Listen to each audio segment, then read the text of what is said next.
رسوله الكريم أما بعد فأعوذ بالله من الشيطان الرجيم بسم الله الرحمن الرحيم ألف لام ميم ذلك الكتاب لا ريب فيه هدى للمتقين الذين يؤمنون بالغيب ويقيمون الصلاة ومما رزقناهم ينفقون صدق الله مولانا العظيم إن الله وملائكته يصلون على النبي يا أيها الذين آمنوا صلوا عليه وسلموا تسليما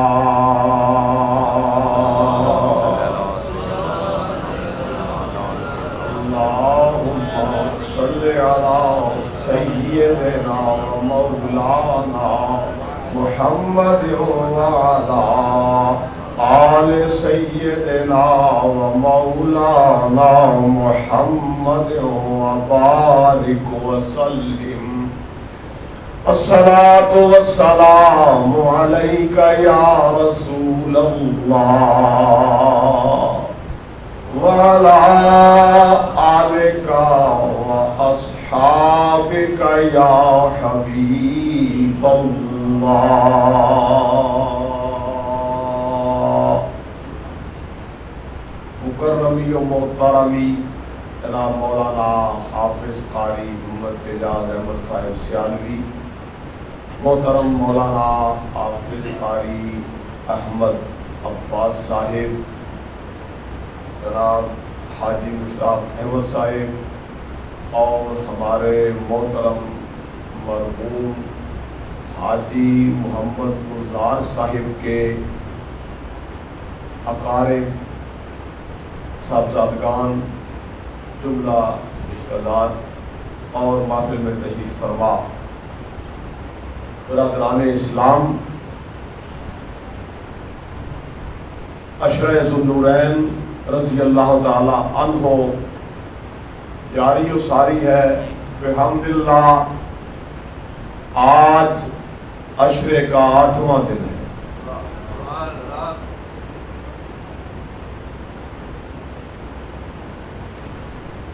کوئی دن خالی نہیں گزرا عشرے کا۔ پرسوں بدھ کو انشاءاللہ عشرہ مکمل ہوگا۔ اس عشرے کے لیے جن حضرات نے میرے ساتھ مخلصانہ تعاون فرمایا، محافل کا اہتمام کیا،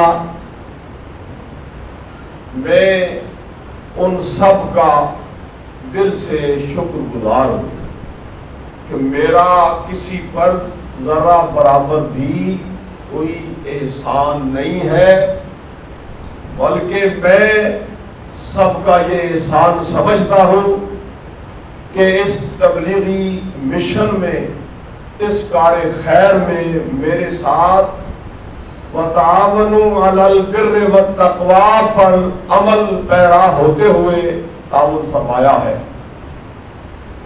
تو انہی میں محترم عمران گلزار صاحب، حاجی گلزار صاحب کے صاحبزادگان کامران صاحب، عمران صاحب، کہ جنہوں نے آج اپنے والد بزرگوار کی برسی کے موقع پر محفل شریف کا اہتمام کیا، کہ جس میں ذکر خیر عثمان بن عفان رضی اللہ عنہ کا ہو، اور اس بابرکت محفل کا ثواب حاجی محمد گلزار صاحب کی روح کو پیش کیا. تو میں ان احباب کا پھر شکریہ ادا کرتا ہوں کہ یہ اہتمام کیا ہے اور مجھے یہاں گفتگو کا موقع فراہم کیا ہے. عشرہ ذو النورین رضی اللہ تعالی عنہ میں جو اس سال کا میرا طریقہ ہے، یہ 16واں سال ہے عشرے کا. فضائل عثمانی پر تو میں کوئی 40 سال سے بیان کرتا آ رہا ہوں.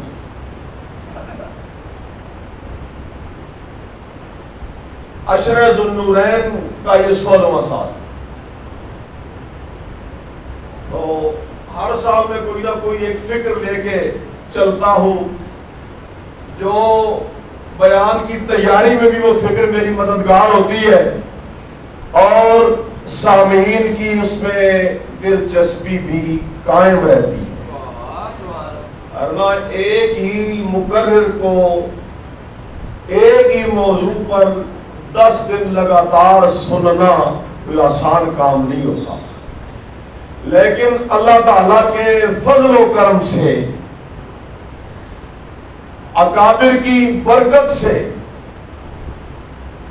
میرے اساتذہ اور مشائخ کے فیض کا صدقہ ہر محفل میں نیا انداز اور نیا مضمون بیان ہوتا ہے کہ بندہ تو وہی ہے لیکن مضامین بحمداللہ تازہ بتازہ پیش ہو رہے ہیں.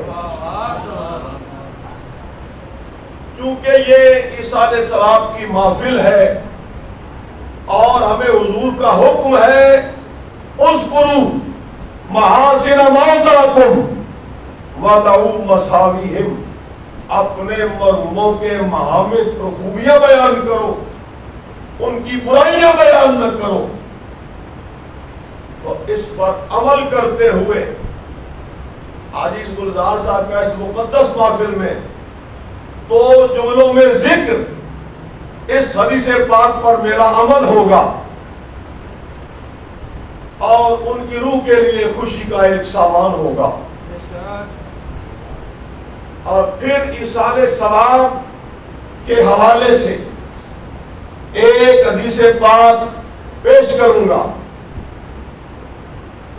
اس کے بعد 4 حدیثیں، جو میرا اس سال کا انداز ہے کہ ہر محفل میں 4 حدیثیں عثمان بن عفان رضی اللہ عنہ کے فضائل میں میں بیان کرتا ہوں. 10 دن پورے ہوں گے انشاءاللہ جو تو 40 احادیث کا مجموعہ مرتب ہو جائے گا.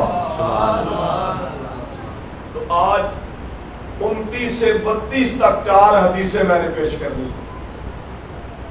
پھر میں نے جو آج موضوع منتخب کیا ہے وہ بھی میں نے حاجی محمد گلزار صاحب مرحوم مغفور اور ان کے خاندان کے خاص انداز کو پیش نظر رکھتے ہوئے.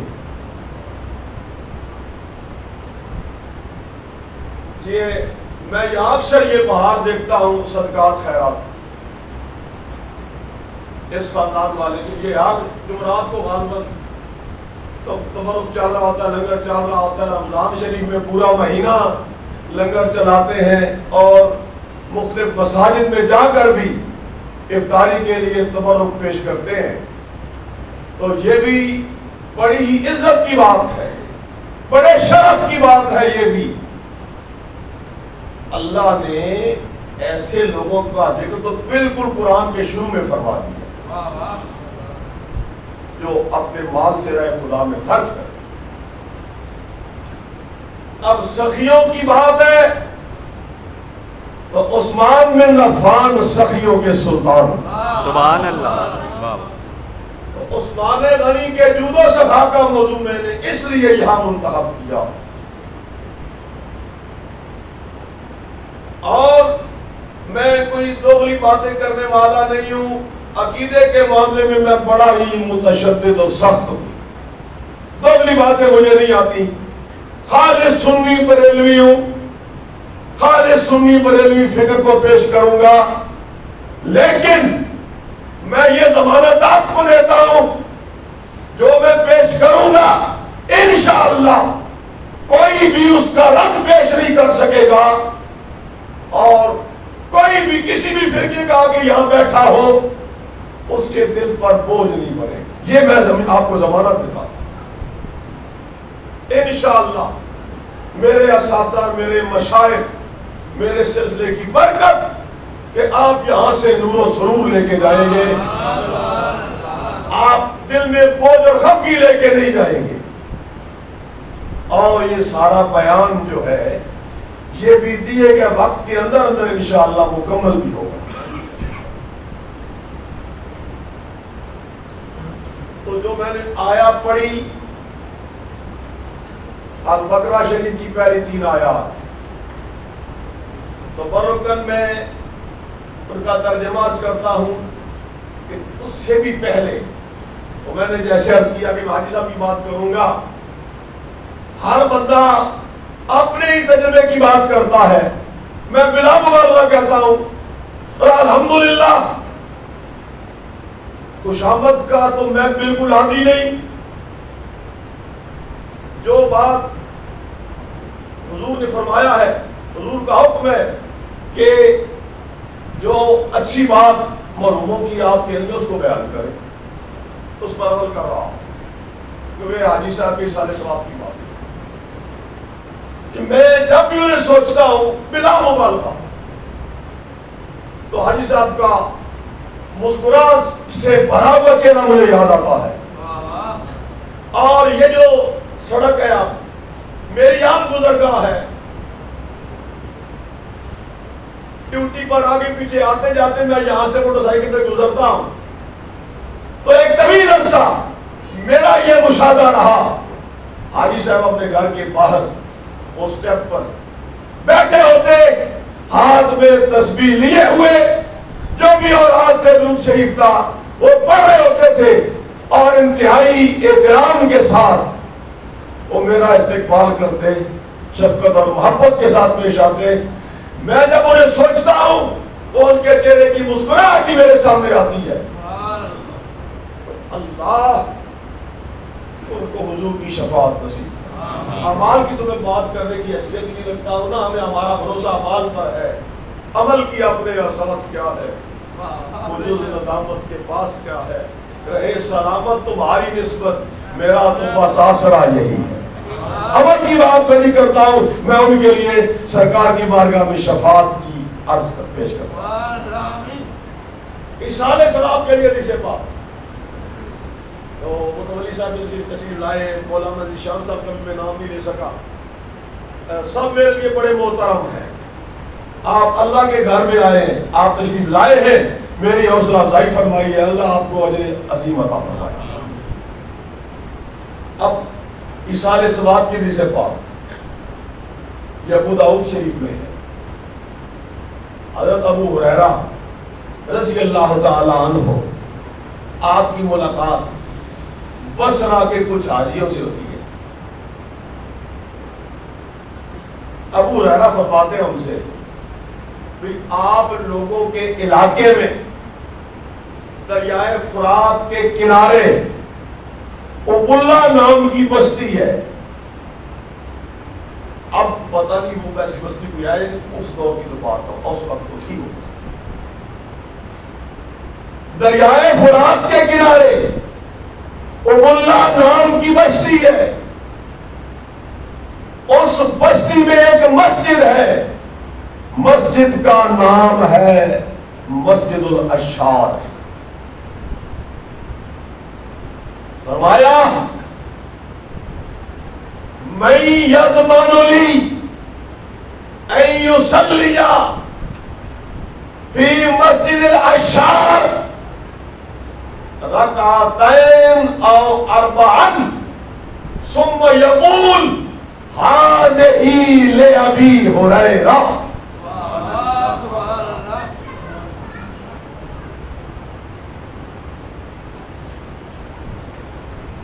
فرمایا استعمال کیا ہے، ذمہ داری لے لینا. میں یضمننی، کون مجھے ضمانت دیتا ہے کہ مسجد اشعار میں جب جائے جا کے 2 یا 4 رکعت پڑھے اور کہے ہاذہی لأبی ہریرہ. یعنی میں تو دور ہوں نا، اس مسجد اشعار میں جانا مشکل ہے، آپ کے علاقے میں ہے، آپ مسجد اشعار میں جا کے میری طرف سے 2 یا 4 رکعتیں پڑھ لینا.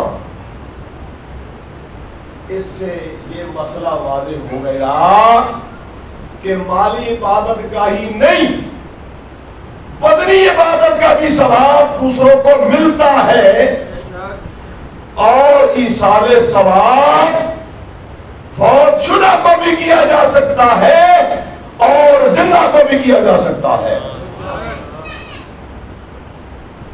اب یہ تو سوال ذہن میں آئے گا کہ مسجد اشعار کی خصوصیت کیا ہے، اور اس میں اس بات کا بھی جواب ہے جو یہ کہتے ہیں کہ 3 مساجد کے علاوہ تو کہیں سفر کر کے جانے کی ضرورت ہی کوئی نہیں ہوگی، جائز ہی کوئی نہیں. ابو ہریرہ حدیث کے سب سے بڑے راوی، وہ فرما رہے ہیں کہ مسجد اشعار خصوصیت کیا ہے کہ قیامت کے دن مسجد اشعار سے ایسے شہداء اٹھیں گے، یعنی وہاں یا تو شہداء دفن ہو چکے ہیں، اب یہ وہاں وضاحت نہیں اس امت کے ہے کہ سابقہ امتوں کے ہیں. قیامت کے دن مسجد اشعار سے شہداء اٹھیں گے، اس شان کے شہداء ہوں گے جن کا حشر شہداء بدر کے ساتھ ہوگا. اس کا مطلب یہ ہے بزرگوں کے مزارات والی مساجد میں جانا چاہیے، وہاں جا کر اللہ کی عبادت کرنی چاہیے. ایصال ثواب کا فائدہ ہے. ابو ہریرہ ضمانت لے رہے ہیں رضی اللہ تعالیٰ. اب جو میں نے آیا پڑھی تبرکن اس کا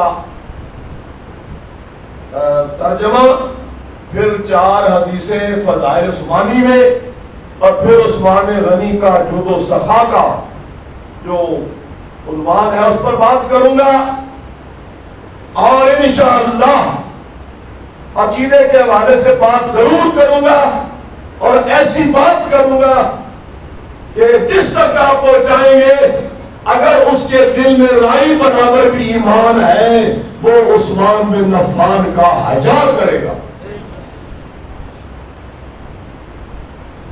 باوالا بات کروں گا، یہ ریکارڈنگ بھی ہو رہی ہے، جس کی مرضی ہے ریکارڈ کریں، جس کے سامنے مرضی ہے پیش کریں. انشاءاللہ یہاں سے ایران تک کوئی رد نہ کر سکے گا. الف لام میم ذالک الکتاب لا ریب فیہ. الف لام میم وہ بلند رتبہ کتاب قرآن، اس میں کوئی شک کی گنجائش نہیں، شک کی جگہ نہیں. ہدی للمتقین، ہدایت دینے والی ہے متقیوں. اب متقی کون؟ الذین یؤمنون بالغیب، جو غیب پر ایمان رکھتے ہیں، ان دیکھے ایمان رکھتے ہیں. وَيُقِيمُونَ الصَّلَاةَ، اور نماز قائم رکھتے ہیں. وَمِمَّا رَزَقْنَاهُمْ يُنْفِقُونَ، اور جو ہم نے انہیں دیا اس میں سے خرچ کرتے ہیں. متقیوں کی شان ایمان کے بغیر تو کچھ بھی نہیں نا. آگے 2 عمل بتائے، نماز کا قیام اور رائے حق میں اپنا مال خرچ کرتا. ترجمہ اپنے سماعت فرمایا. اب میں فضائل عثمانی میں وہ 40 حدیثوں کا جو مجموعہ میں خود مرتب کر رہا ہوں مختلف کتب سے، 4 حدیثیں آج کی وہ میں نے پیش کرنی ہے، آپ سماعت فرمائیں. حدیث نمبر 29 اور آج کی پہلی ہے. عن عمر رضی اللہ عنہ سمعت النبی صلی اللہ علیہ وسلم یقول یوم یموت عثمان تصلی علیہ الملائکہ سبحان اللہ تصلی علیہ ملائکۃ السماء. پتہ راوی کون ہے؟ عمر بن خطاب. روایت کی کب؟ جب بستر پہ پڑے، شہادت کا لمحہ قریب ہے، فاروق اعظم کا 6 بندوں کو نامزد کیا ہے کہ یہ خلافت کا فیصلہ کرے، ان 6 میں سے کسی کو بنا لیں.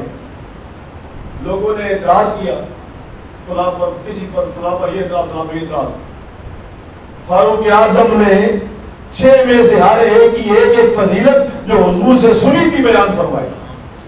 تمہیں کیا خبر ان کے خلاف، ان 6 نفوس قدسیہ کے خلاف بول رہے ہو؟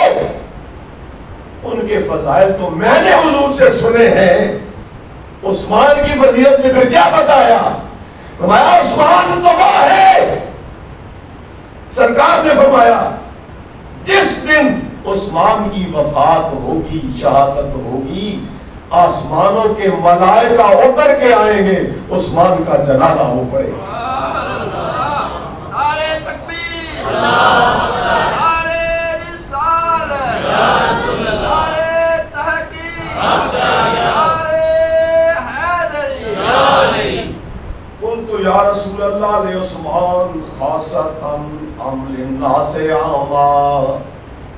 سرکار یہ سب مسلمانوں کی فضیلت حاصل ہوگی کہ ملائکہ جنازے میں آیا کریں گے یا عثمان کی خصوصیت ہے؟ قال لعثمان خاصۃ. یہ عزت اللہ نے عثمان ہی کو دی. عن قتادہ دوسری سے پاس قال کانت بقعۃ الی جنب المسجد. مسجد نبوی کی پہلی توسیع جو حضور کے اپنے دور میں ہو گئی تھی، ایک مکان تھا، جگہ تھی مسجد شریف کے پڑوس میں متصل. فقال النبی صلی اللہ علیہ وسلم من یشتریہا ویوسعہا فی المسجد وَلَهُ مِثْلُهَا فِي الْجَنَّةِ.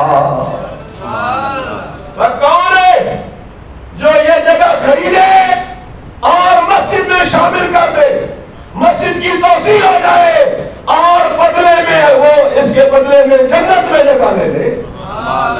سبحان اللہ. فَاشْتَرَاهَا عُثْمَانُ فَوَسَّعَهَا فِي الْمَسْجِدِ. وہ جگہ عثمان نے خریدی، مسجد کی توسیع کے لیے سرکار کو دے دی.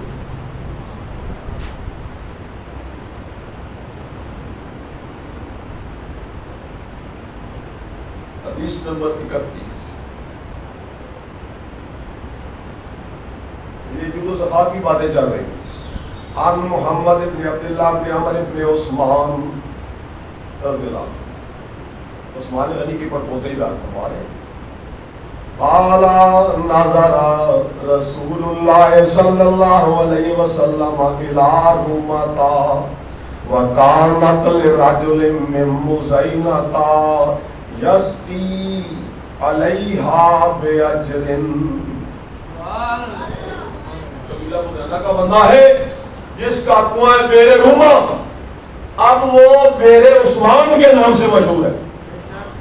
بہت سے لوگوں نے زیارت کی ہوگی, مجھے بھی وہ شرف حاصل ہوا الحمدللہ. پانی بھی پیا. وہ بندہ جس کا وہ کنواں تھا دور نبوی میں, وہ میٹھے پانی کا چشمہ, میٹھے پانی کا کنواں, لیکن وہ پانی مفت میں نہیں دیتا تھا, وہ پانی بیچتا تھا. اہل مدینہ کے لیے تھی دشواری, میٹھا پانی میسر نہیں آتا تھا, پانی کی قلت تھی. تو سرکار نے فرمایا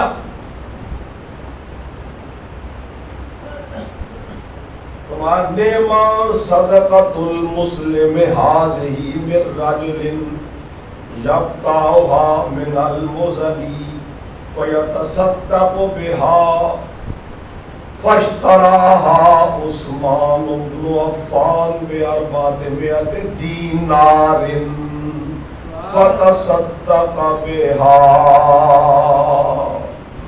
کیا یہ اچھا صدقہ ہو اس بندے کی طرف سے جو یہ کنواں خریدے اور اس کو پھر صدقہ کر دے, وقف کر دے. تو عثمان بن عفان نے خریدا. فاشترى عثمان ب400 دینار. یہ درم یہ چاندی کا سکہ ہوتا ہے, دینار یہ اشرف یہ سونے کا سکہ.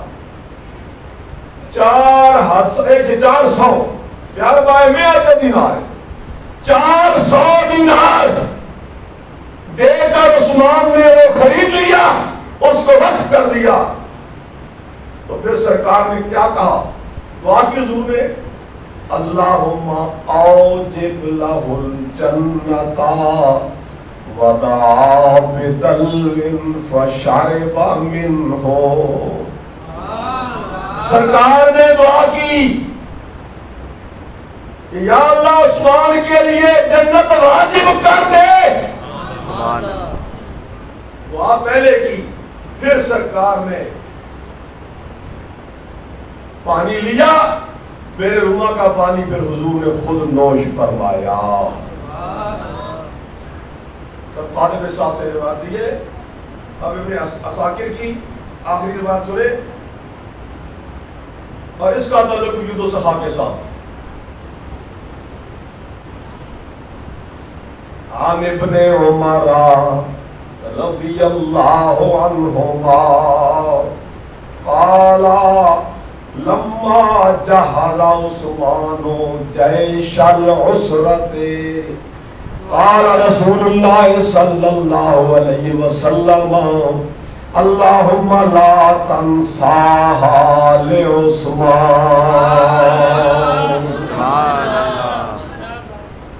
جنگ تبوک کے موقع پر نبی پاک صلی اللہ علیہ وآلہ وسلم نے جب لشکر کی امداد کے لیے ترغیب دی برسر ممبر,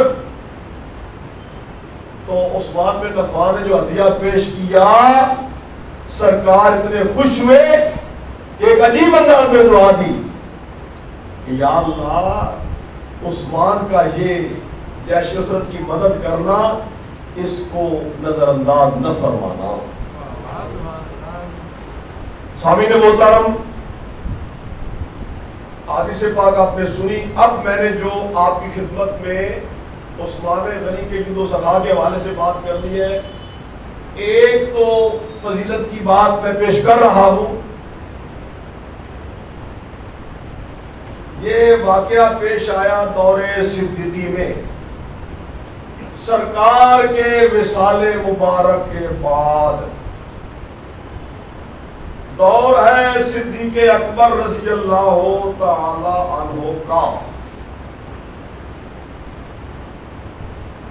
قید سالی آ گئی, غذا کی قلت ہو گئی, لوگ بڑے پریشان. یہ ابن عباس رضی اللہ تعالیٰ عنہ جو اہل بیت کے فرد ہیں روایت فرما رہے ہیں.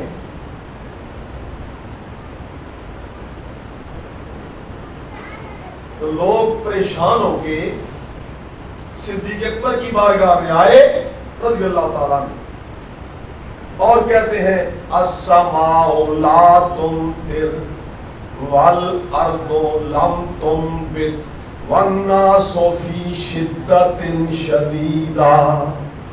بارش ہو نہیں رہی، زمین سے کچھ اگ نہیں رہا، لوگوں پر سختی آئی ہوئی ہے، لوگ سخت غذائی قلت کے شکار ہیں.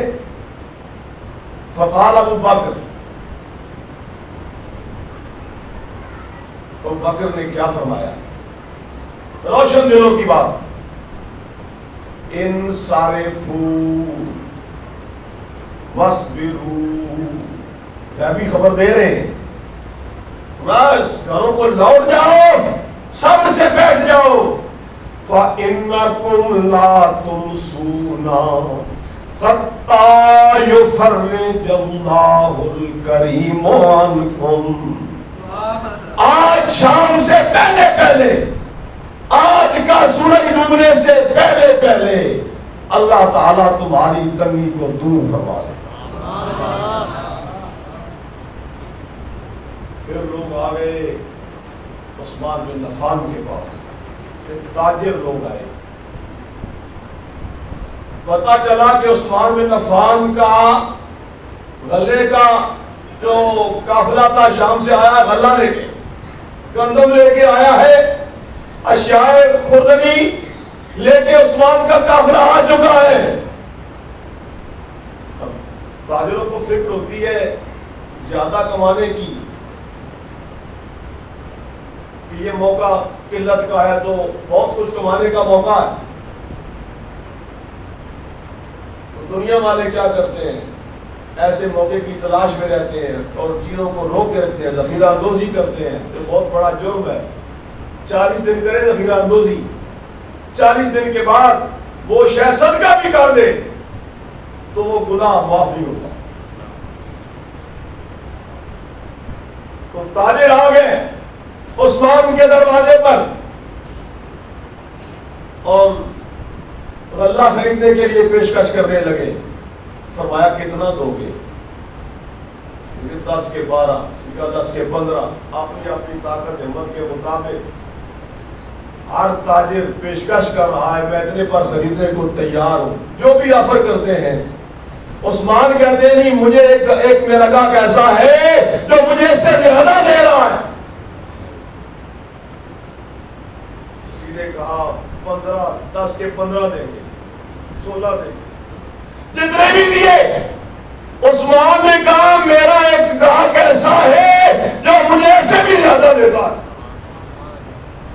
وہ ہو گئے حیران، یہ ایسا کون سا تاجر ہے؟ ہم ہی تو سارے اس علاقے کے تاجر ہیں، بڑے بڑے سارے تاجر تو آ چکے ہیں اور ہماری یہاں تک پہنچ ہے، ہم بولیاں لگا چکے، ہم سے آگے کون بڑھ سکتا ہے؟ حیران ہو کے پوچھتے ہیں کون ہے ایسا تاجر جو اس سے بھی زیادہ آپ کو دینے کو تیار ہے؟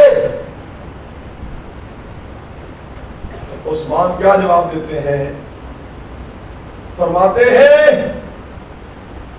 کہ میں یہ سارا غلہ آل مدینہ کے لیے صدقہ کر رہا ہوں، اور میرا گاہک کہتا ہے من جاء بالحسنۃ فلہ عشر امثالھا. جو ایک نیکی لایا اس کے لیے 10 گنا. اور آگے بھی جزاء لمن یشاء بھی تو آیا ہے نا، 700 گنا تک کی بات جاتی ہے. اور یہ جزاء لمن یشاء جس کے لیے چاہے اور بھی بڑھا دے. آج اگر عثمان کو پیسے سے پیار ہوتا، بڑا موقع تھا پیسہ کمانے کا، لیکن کہا نہیں میرا رب مجھے دے گا 10 گنا جو مجھے مل رہا ہے، یہ سب کچھ فقراء مدینہ کے لیے میں نے وقف کر دیا، صدقہ کر دیا. اب دیکھیں انعام کیا ملا. ابن عباس فرماتے ہیں فرأيت من ليلة رسول الله صلى الله عليه وسلم في المنام. ایسی رات میں نے اپنے آقا کو خواب میں دیکھا. کس شان میں دیکھا؟ وَهُوَ عَلَى بِرْزَوْنٍ أَبْلَقٍ. یہ ترکی نسل کا گھوڑا ہے برزون ابلق، وہ سفید اور سیاہ رنگ والا، جیسے ہمارے کہتے ہیں پرگا، ابلق رنگ کا ترکی نسل کا گھوڑا ہے. سرکار اس پہ سوار ہے.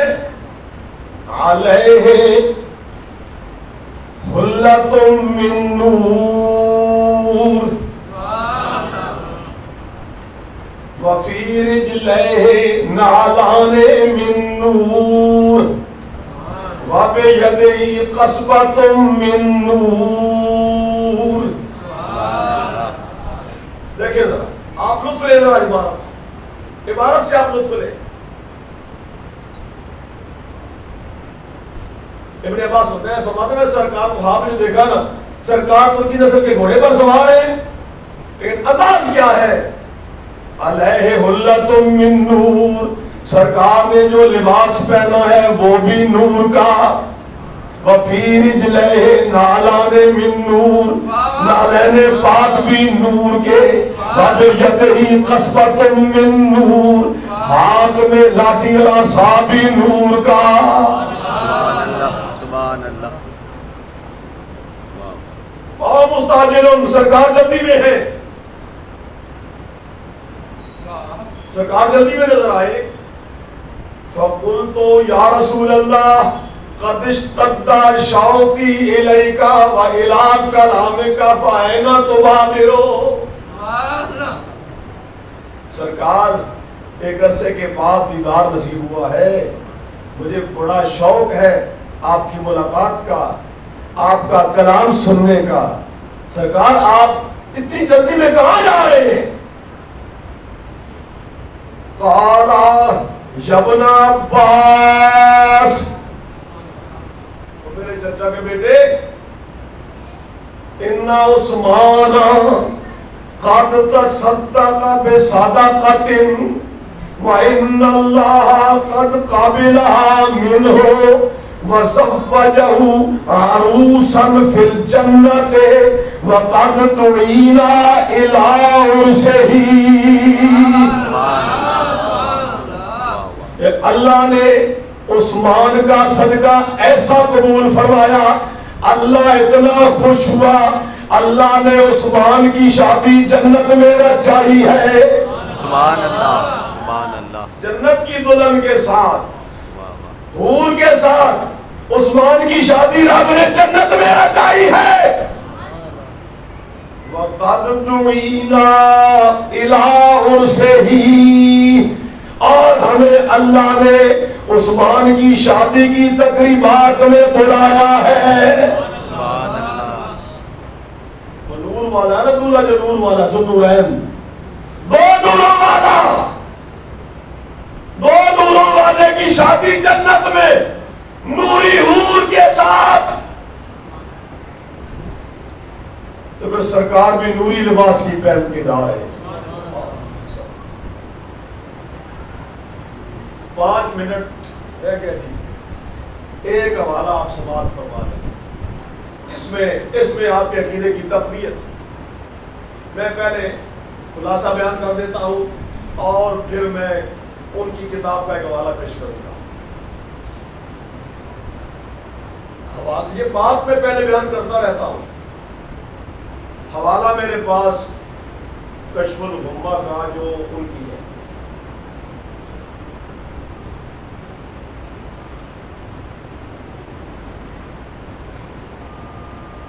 اور موقع کون سا ہے جس کا یہ حوالہ ہے.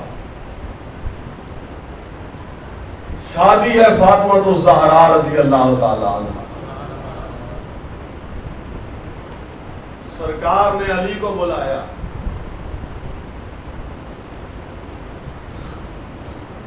مجھے اللہ نے حکم دیا ہے میں فاطمہ کا نکاح تمہارے ساتھ. سرکار میرے پاس ہے کچھ نہیں، میں خلاصہ کر رہا ہوں تاکہ وقت میں بات پوری ہو جائے. اور تمہارے پاس ایک زرہ تو ہے نا، زرہ وہ لوہے کی تاروں کا لباس نا، جنگی لباس، وہ تو ہے نا، یا عبداللہ ہاں میرے پاس ہے، زرہ میرے پاس ہے، تم آ جاؤ زرہ بیچو اور حق مار کا بندوبست کر لو، ضیافت ولیمہ کا اہتمام کر لو۔ حیدر کرار تو اس وقت جب یہ واقعہ ہوا، ابھی فتوحات زیادہ نہیں ہوئی تھی، ابھی وہ خوشحالی مالی اعتبار سے خوشحالی ابھی نہیں آئی، ورنہ وہ ہر وقت خوشحال ہے، ہر وقت ہی خوشحال ہے وہ تو، میں مالی آسودگی کی بات کر رہا ہوں۔ حیدر کرار نے وہ زرہ اٹھائی اپنی اور سیدھے عثمان کے دروازے پہ آئے۔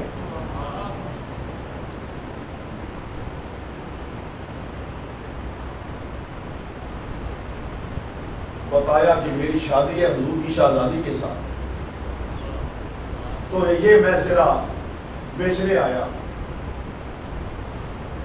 4000 درہم پر عثمان نے خریدی، ہماری کتابوں میں 4080 دینار درہم، جو ہمارا پیش کر دو اس میں صرف 4000 دینار، فرق سے 80 دینار کا ہے، بات ایک کیسے،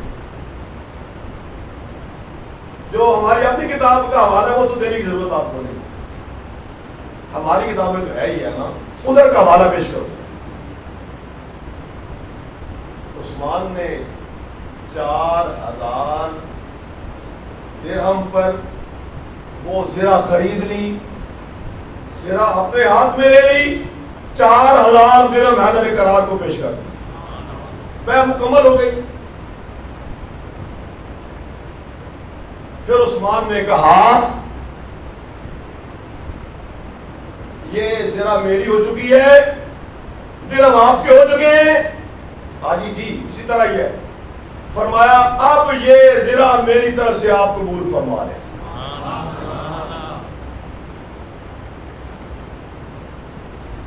یہ قبول فرما لیں، قبول فرما لیں، وہاں سے آئے حضور کی بارگاہ میں، درہم بھی پیش کر دی، زرہ بھی پیش کر دی، یا رسول اللہ یہ بات ہوئی ہے، عثمان نے درہم بھی مجھے دے دیے اور پھر زرہ بھی مجھے تحفے پہ واپس ہی کر دی۔ سرکار نے خوش ہو کر عثمان کے لیے دعائے خیر فرمائی۔ سبحان اللہ۔ ابھی میں بات سناؤں گا ان کی کتاب سے،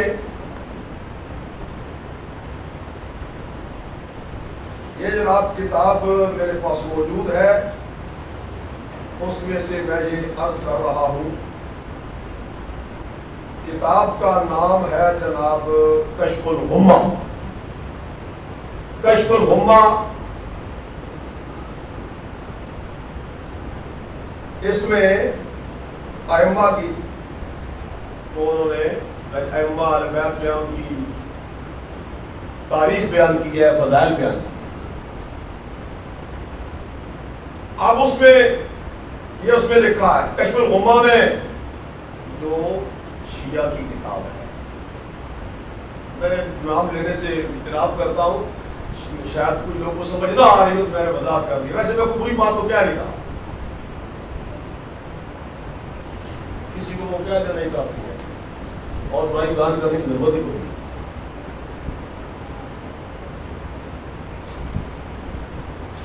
یہ ان کی کتاب جو تبرے کرتے خلفائے ثلاثہ پر، ان کی کتاب سے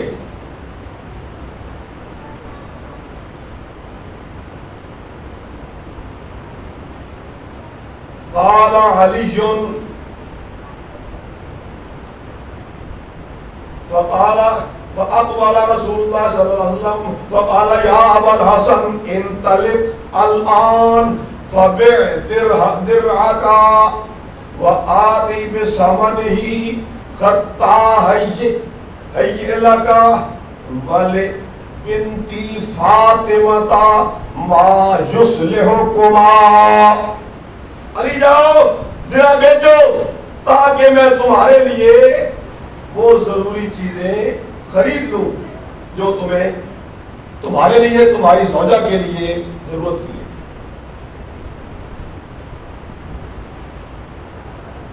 علی فرماتے ہیں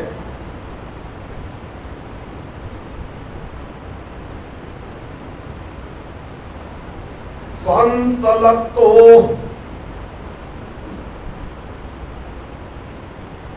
فبعته ب400 درهم سود هجرية من عثمان بن عفان. آپ بات سمجھ چکے ہیں، میں اس کو طرفہ دوں گا، وقت لگ جائے گا. سودا ہو گیا 400 درہم پر. یہ 400 درہم 400 درہم 400 درہم پہ سودا ہوا. فلما قبضت الدراهم منه وقبض الدرع مني. درہم میں نے لے لیے، ذرا عثمان نے لے لی. قال يا ابا الحسن الست اولى بالدرع منك وانت اولى بالدراهم مني. فقلت بلى. قال فان الدرع ہدیۃ منی الیک. علی یہ ذرا میں آپ کو ہدیہ تحفہ دے رہا ہوں. فرماتے ہیں فاخذت الدرع والدراهم واقبلت الى رسول اللہ صلی اللہ علیہ وسلم فطرحت الدرع والدراهم بين يديه واخبرت بما كان من امر عثمان. ساری بات بتا دی، درہم بھی رکھ دی، ذرا بھی رکھ دی، ساری بات سنائی نا. فدعا له بخیر. حضور نے عثمان کے لیے دعائے خیر فرمائی. اب تمام تر تعصبات کو چھوڑو. فرقہ واریت پہ 4 حرف. مسلمان ہونا غور کرو. اللہ کے نبی کی سب سے پیاری بیٹی کی شادی ہو، وہ شادی جس کا ثمرہ حسین و حسن ہے، جس کا ثمرہ زین العابدین اور محمد باقر ہیں، جعفر صادق ہیں، اور غوث اعظم ہیں، اور دادا صاحب ہیں، اور خواجہ صاحب ہیں، محبوب الہی ہیں، اور جس نسل پاک میں مہر علی شاہ پیدا ہوئے، اور امام مہدی نے بھی اسی خاندان میں آنا ہے. اتنی مقدس شادی ہو اور جس بندے نے وہ خدمت کی ہو اور اس موقع پر حضور نے خوش ہو کے دعا دی ہو، پھر حضور کی وہ دعا قبول نہیں ہوئی. آپ غور کرو ذرا. میں نے یہ بات کی تھی، میرے دوست نے ایک سید کو یہ صاحب کو یہ بھیجی تھی، انہوں نے تو بڑی خوشی کا اظہار کیا تھا. میں نے کہا سادات کو چاہیے ہر روز عثمان کو احسان ثواب کرے کہ ان کے ماں باپ کی شادی کا سارا خرچہ عثمان کی وہ جو ہدیہ عثمان کا تحفہ تھا اس سے ادا ہوا تھا. جب جن کے ماں باپ ہیں ان پر لازم ہے، تو جو محبت کے دعوے کرتے ہیں ان پر بھی لازم ہے کہ عثمان کے اگر اشارے صاف نہیں کر سکتے ہو نا، اگر ذرا بھی ایمان ہے تمہارے اندر، اگر فاطمہ زہرا کا ذرا بھی ادب ہے تمہارے دل کے اندر، حسین حسن کا ذرا سا بھی پیار تمہارے اندر ہے، آج کے بعد عثمان غنی کے خلاف کوئی بات نہ کرنا. ایسے زیادہ ہمارا بھی مطالبہ نہیں ہے. حوالے کا یہ میں ذمہ دار. لیکن وقت ہو گیا، بس میں ایک جملہ اور سناتا ہوں، بات ختم ہے. اب شادی کے گواہ کون تھے یہ بھی سن لیں ذرا. اسی کتاب میں لکھا کشف الغمہ میں فی معرفت الائمہ،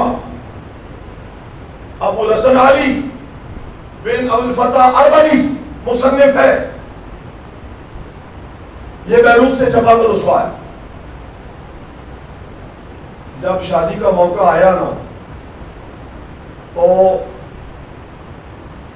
ایک کے بعد بس جملہ سن لیں آپ. قال امرنی، انس کہہ رہے امرنی، قال امرنی، حضور فرماتے ہیں انس کو بتا رہے ہیں مجھے اللہ نے حکم دیا ہے ان ازوج فاطمہ من علی فانطلق. مجھے اللہ نے حکم دیا ہے نا میں فاطمہ کا نکاح علی سے پڑھوں، تم جاؤ نا ذرا. پھر کوئی باراتی بھی تو ہوں گے نا، شادی کے گواہ بھی تو ہوں گے نا. فانطلق فادع لی ابا بکر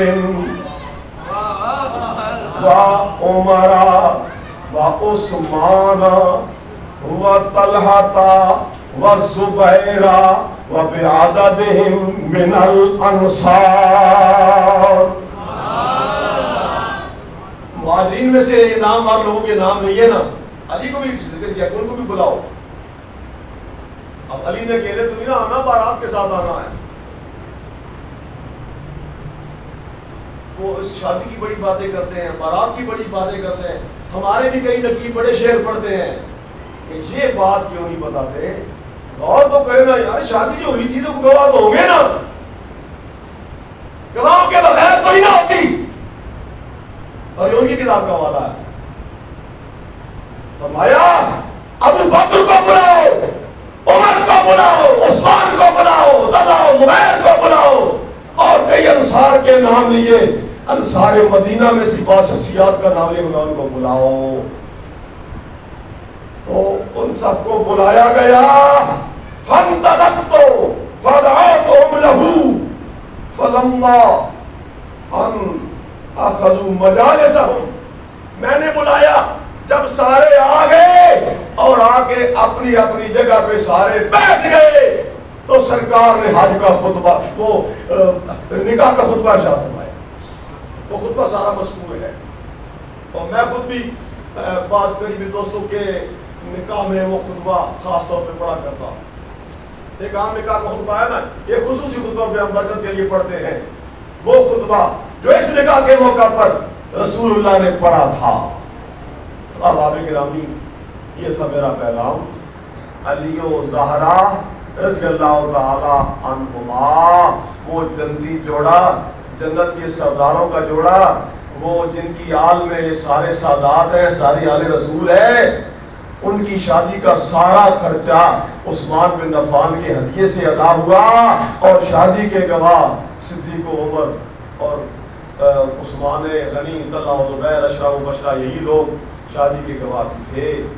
تو احباب گرامی, جب یہ باتیں دونوں طرح کی کتابوں سے, دونوں جماعتوں کی کتابوں سے ثابت ہیں, پھر اتنا تو مطالبہ کرنے کا ہم حق رکھتے ہیں نا کہ آپ جس طرح مرضیہ کریں, جو مرضیہ کریں, آپ جو رسوم ہے آپ ادا کریں. میں رسوم کو کبھی موضوع ہی نہیں بناتا کہ آپ اشرا محرم کیسے مناتے ہیں, لیکن یہ مطالبہ کرنے میں تو ہم حق بجانے ہیں کہ ان مقبولوں کے خلاف زبان درازیاں نہ کرو. اللہ ہمیں کھرے, سچے, مدلل اور معتبر عقیدے پر قائم رکھے.